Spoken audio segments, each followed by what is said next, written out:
ওই যে বললাম ভোরের আলো সদ্য ফুটেছে, শওকত মোল্লার দেখা পায়নি এনআইএ আধিকারিকরা, কিন্তু শওকত মোল্লার ছেলে ইমরান মোল্লা তার দেখা মিলেছে। তাকে সঙ্গে নিয়েই পৌঁছে যায় এনআইএ টিম।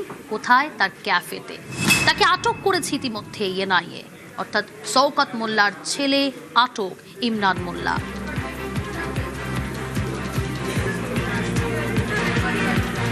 অমিত রয়েছে আমার সঙ্গে টেলিফোন লাইনে। অমিত, শওকত মোল্লার ছেলে, তাকে আটক করেছে এনআইএ, অর্থাৎ ইমরান মোল্লাকে আটক। কোন সূত্রে তাকে আটক, কি জানা যাচ্ছে এনআইএ সূত্রে? দেখো, তোমাকে জানিয়ে রাখবো যে মার্চ মাসে বিজয়গঞ্জ, কলকাতা পুলিশের ভাঙড় ডিভিশনের যে বিজয়গঞ্জ থানা এলাকা, সেখানে একটি বিস্ফোরণের ঘটনা ঘটে এবং সেখানে একজনের মৃত্যু হয়। এই ঘটনায় প্রথমে কলকাতা পুলিশ একজনকে গ্রেপ্তার করেছিল, পরবর্তী সময় এনআইএ যখন তদন্ত হাতে পায় তখন এনআইএ মূল অভিযুক্ত গ্রেপ্তার করে।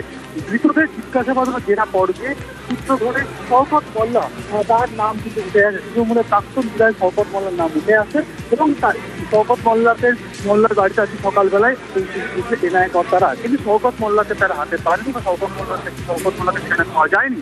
শওকত মোল্লার ছেলেকে সেখানে পাওয়া যায় এবং শওকত মোল্লার ছেলে ইতিমধ্যে আটক করে তার বাবা অর্থাৎ শওকত মোল্লার থেকে বিভিন্ন জায়গাতে তার ছেলেকে নিয়ে তল্লাশি অভিযান চালানো হচ্ছে। শওকত মোল্লার আত্মীয়র বাড়িতে, শওকত মোল্লার বিভিন্ন ব্যবসায়িক প্রতিষ্ঠান, ক্যাফে, এই সমস্ত জায়গাতে যেখানে শওকত মোল্লা লুকিয়ে থাকতে পারে বা শওকত মোল্লার পরিবারের সদস্যদের সঙ্গে কথা বলে শওকত মোল্লার সম্ভাব্য কোন কোথায় কোথায় যেতে পারেন, এই জায়গাগুলোতে কিন্তু অভিযান চালানো হচ্ছে এনআইএ তরফে। এবং এনআইএ সূত্রে খবর ইতিমধ্যে শওকত মোল্লার ছেলেকে ডিটেইন করা বা আটক করা হয়েছে, কারণ বিজয়গঞ্জে বিস্ফোরণের যে ঘটনা, সেই ঘটনায় শওকত মোল্লার যোগসূত্র উঠে আসছে এবং শওকত মোল্লার সম্পর্কে বেশ কিছু তথ্য ইতিমধ্যে হাতে পেয়েছেন এনআইএ কর্তারা।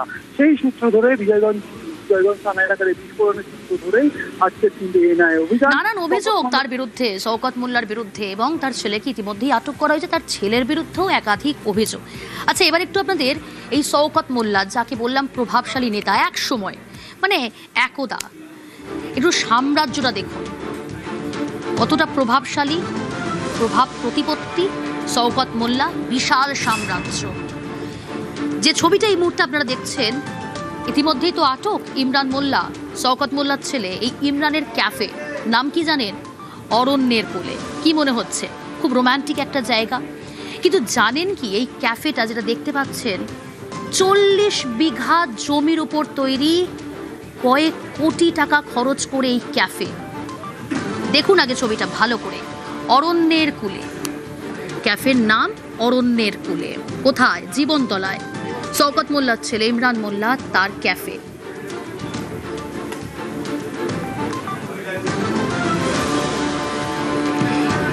তবে এই ক্যাফের বিরুদ্ধেও অভিযোগ। কি অভিযোগ জানেন? মারাত্মক অভিযোগ। নদী চুরি করে, জমি দখল করে, নদীর চর চুরি করে সেখানে ক্যাফে তৈরি। এই যে 40 বিঘা জমির কথা বললাম, নদীর চর চুরি করে, জমি দখল করে বেআইনিভাবে এই ক্যাফে অরণ্যের কুলে তৈরি করেছিল ইমরান মোল্লা। রৌনক রয়েছে আমার সঙ্গে সরাসরি। রৌনক, নদীর চরিত্রই বদল করে দিল।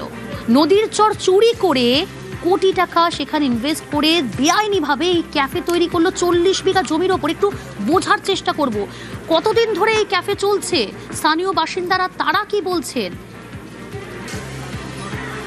দেখো, জানা যাচ্ছে গত 2 বছর হয়েছে ক্যাফে তৈরি হয়েছে, কিন্তু নদী ভরাটের কাজ গত 10 বছর ধরে চালাচ্ছে শওকত মোল্লা।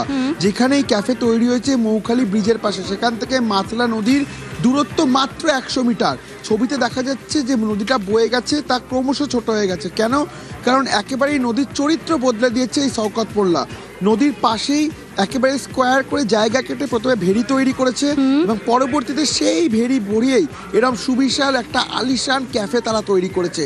এবং শুধু একটি ক্যাফে নয়, এই মাত্রা নদীর পাশে বেশ কয়েকটি জায়গায় শওকত মোল্লা এবং তার ভাই মিলে এরকম বেআইনি নির্মাণ করেছে, যা কিনা আগে নদী ছিল। স্থানীয়রা বলছে খেয়া দিয়ে তারা পারাপার করতো। মাতলা নদীর মতো একটি নদী প্রথমে চুরি করে তারা, সেই জায়গায় ভেড়ি বানানো হয় এবং তারপরে ভেড়ি ভরাট করে নিজেদের ব্যবসা কার্যত এগিয়ে নিয়ে যাওয়ার জন্য এরমভাবেই কিন্তু বেআইনি নির্মাণ করতো। এবং এখনও বেশ কিছু জায়গায় নির্মীয়মান অবস্থায় পড়ে রয়েছে এবং মাটি দিয়ে এখনও কিন্তু সেই ভেড়ি ভরাট করা এবং নদী ভরাট করার কাজ কিন্তু দেদার চলছিল। বেশ, স্থানীয় বাসিন্দারা তারা কি বলছেন একবার শোনাই আপনাদের। ক্যাব হচ্ছে শওকত মোল্লার, পুরো নদী ছিল এটা।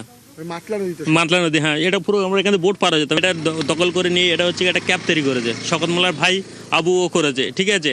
যারা ওদের হারুন তারা জায়গা নিয়েছে সব কিছু পুরো বেআইনি ভাবে। পুরো বেআইনিভাবে স্যার, পুরো বেআইনিভাবে করেছে। 7,000 বিঘি হবে স্যার, এখান থেকে সেই ওমতা